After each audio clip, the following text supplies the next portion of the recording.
Hello, David. Hello, Ian. Hi, what would you like to say? I've been trying to get my fixed costs down to as low as possible. I'm on universal credit at the moment, so I'm trying to get every penny to stretch as far as it can.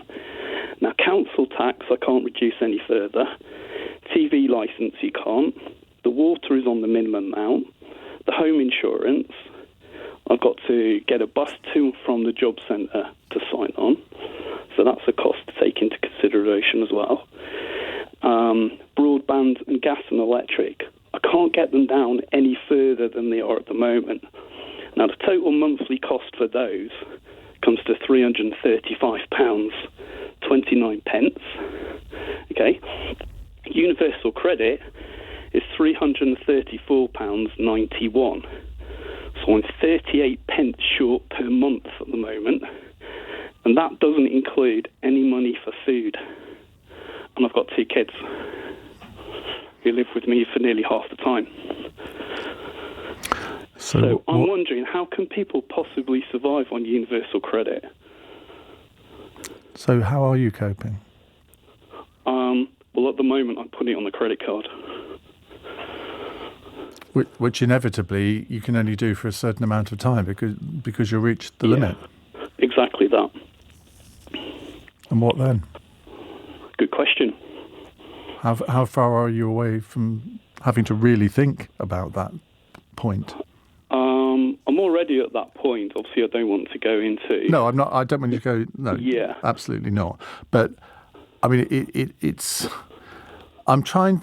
I mean, I have been in a situation where I've maxed all my credit cards out and wondered how I'm going to sort of recover from it. But I didn't have 2 kids to worry about. I didn't have other mouths to feed, and this was quite a long time ago. But I mean, sometimes people say, well, some people would rely on savings. Well, clearly that's not an option, I imagine. I did have savings, but all that's gone. Yeah. It's just the hope that something will crop up before it gets to that stage. But at the moment, universal credit doesn't even... It covers nearly the bills on the minimum amount. Yeah. But there's no money left for food or clothes or anything like that. No, you're working? No. And that's why I'm hoping that something will turn up. Because obviously there are lots of vacancies out there. This is something I've never quite understood when we're told that job vacancies are at record levels, and yet it still seems to be quite difficult to find a job for many people. Well, with that I would say I can't afford a car, so that limits what jobs I can do. And I live in a village. Yeah. So I'm reliant upon public transport, of which it isn't great, and to do things like school runs as well. So any job I do will have to work around those things. And you can't take Norman Tebbett's advice and get on your bike and look for work because you've got your kids and they go to the local school, presumably. Yep, and I can't afford a bike. Yeah. Oh, it's a vicious circle, isn't it? It is. I wouldn't have believed it unless I was going through it, what it's really like. I mean, fortunately, the kids get free school meals. Like I say, I'm just keeping costs as low as I possibly can. But there are fixed costs which you can't reduce. See, I've got a text here which is very cruel, I think, and it says, "I've got no sympathy. He needs to get a job." It's pathetic. I mean, people are so judgmental in these situations, aren't they? I mean, you've explained extremely well your situation, and I'm sitting here desperately trying to come up with an idea that you might not have thought of, and I haven't, and I feel awful about that in some ways because you're clearly you're not somebody who's trying to sort of milk the benefit system. You are somebody that the welfare state was designed to help. Somebody who, through no fault of their own, is in that situation, and it's quite difficult to sort of think, well, how do you get yourself out of it in the short term? Because if it goes further than the short term, it's not going to get any better. No, And that's why I just got to keep trying as hard as I possibly can to get some work. I mean, but in the meantime, you see, the trouble is if you get part-time work, maybe there is some part-time work available locally. That will affect your universal credit entitlement, won't it? Yeah, I think something. This is off the top of my head, so it might not be accurate. Sorry, but it's around 55 pence, I think, in the pound that you lose, that you earn, something like that. And I do go. The local businesses, they know me really well. I keep going around, knocking on the doors, as it were, in the old-fashioned way. Because emails and phone calls can just disappear with no response. So I do actually get off my backside and go and knock on doors and try to get some work. And it's very difficult. Does it affect your mental health? I worry about the kids. I'm okay. I want a good life for them. One of the things actually that would help. I haven't passed my driving test, and you can get training for various things, but you can't get training to drive, and that's one of the biggest drawbacks, especially with people in rural communities. Well, David, so I would. Sorry, go on. No, I was going to say I really do wish you all the best because. Yeah. As I say, I sit here thinking I don't know what to say to make your situation, to help try to make your situation better, and I really wish I could. But I think that the thing that I've learned, that I think everybody listening to you will have learned, and in a sense it's summed up by this text from, no, it doesn't say, yes it does, Kevin. Listening to these desperate accounts of how people aren't coping makes me think that anyone who continues to vote Conservative in the next election is simply complicit with the indisputable spite and contempt that party shows for the country. That wasn't actually the text that I was looking for. It's here somewhere. This caller, this is from Ben. This caller makes me realise that actually, despite how bad it is, there is always someone worse off. There's, I'm sure, lots more out there.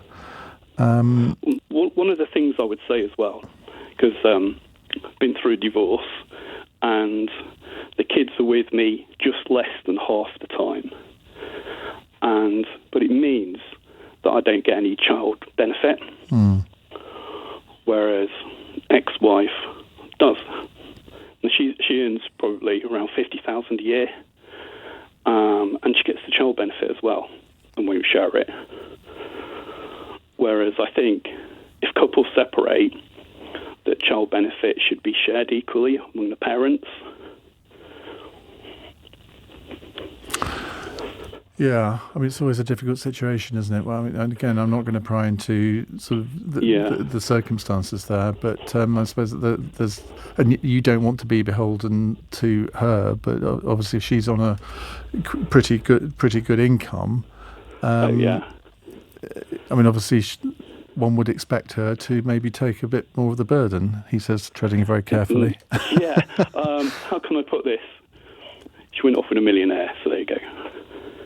Yeah. So she hasn't got to worry about that either. Yeah. But she just totally refuses and deliberately tries to make things as difficult as possible. So you see, there's as I said, there's one or two horrible texts coming in, but there's some lovely texts coming in. Hussein says, "Can I pay for this man's driving lessons?" Oh my God. Dominic says, "Where does this guy live? I'll give him a car and a job. I'm in Oxfordshire, Berkshire or Surrey." Well, I'm afraid you're in Warwickshire, aren't you? So, I mean, there's some really lovely people out there. And I think... Okay. What I did, I don't actually live in Warwickshire. I live somewhere else, but I gave that. That's not my real name, okay, sorry. Okay. But, so it's a difficult... If I could pass my driving test, that would just make an amazing difference to my life, because then more opportunities. Well, to get some work, even if it's just a driving job, anything I'm not like quite that. sure what the sort of rules on this are, but Hussein has offered to pay for your driving tests. If we're allowed to connect you, we will absolutely do that.